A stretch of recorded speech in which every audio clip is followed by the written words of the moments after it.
we do a pentatonic lesson today, ladies and gentlemen, on the first position. So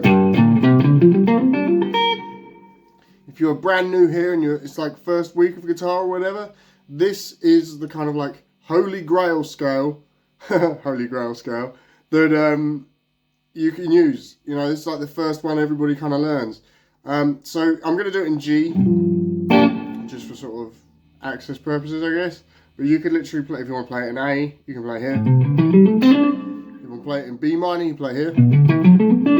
Same thing. So we're going to go in G minor. We're going to go 3rd fret on the low E, then 6th fret on the low E. Then you're going to go 3rd fret on the A, 5th fret on the A, and you're going to do that 3-5 pattern on every single string until you get to the B. So you go 3-5 on A, 3-5 on D, 3-5 on G.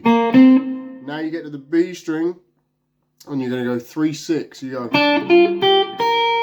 and then 3-6 on the high E, because this is an E string and this is an E string, right? So it's going to be the same, yeah? So 3-6, 3-5, 3-5, 3-5, 3-6, 3-6. And then obviously back the other way too.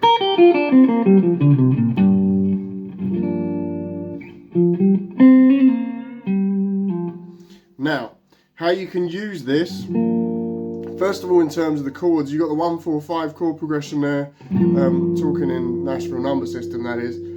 You've got a G minor, or in this case G minor 7, to a C dominant 9, and then a D 9 as well.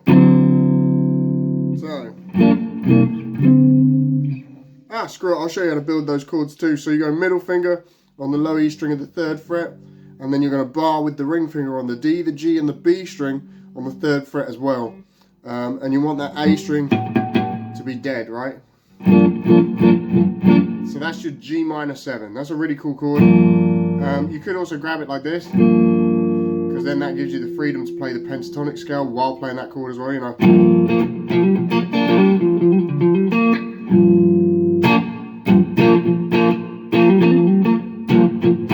Get that sort of Hendrixy vibe going. Then your dominant 9 shape, I'm going middle finger on the 3rd fret of A, index finger on the 2nd fret of D, and then I'm barring the G, the B and the high E on the 3rd fret as well. So that's my dominant 9 shape. You could play like a dominant 7 here, but to be honest, I find it easier to grab the dominant 9. And it has the same function, so I can use it, right? So, and then I just did exactly the same for the D9, just moved that shape up.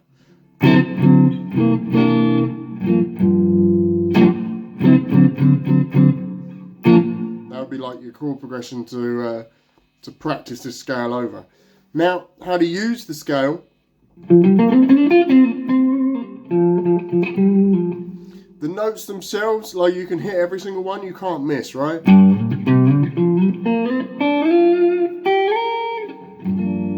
They all fit.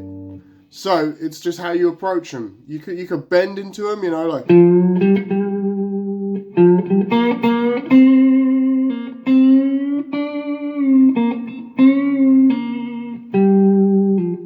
That kind of thing. You could slide, you know.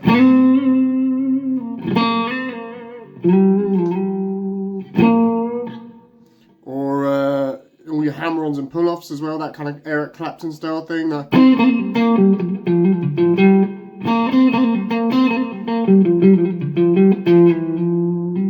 Sorry, slipped outside the pentatonic there, just adding like modal flavours, but we can get onto that in the next video, adding modes into these shapes.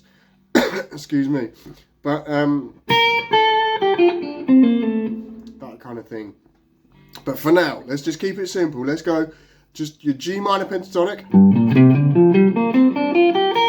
and your G minor 7 and your dominant 9 shape, C dominant 9 and D dominant 9. That's what I would get you to practice over. Find that loop where you just go.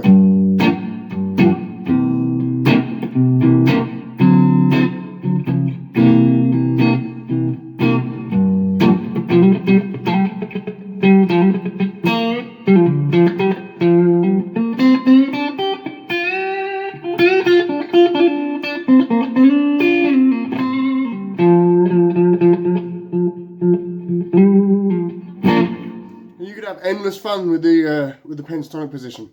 So thank you, ladies and gentlemen, for watching the video. Please do subscribe if you're new, and let me know in the comments what you want to learn next. Sorry this is a headless video, but I don't know how to set up my camera. Cheers, guys.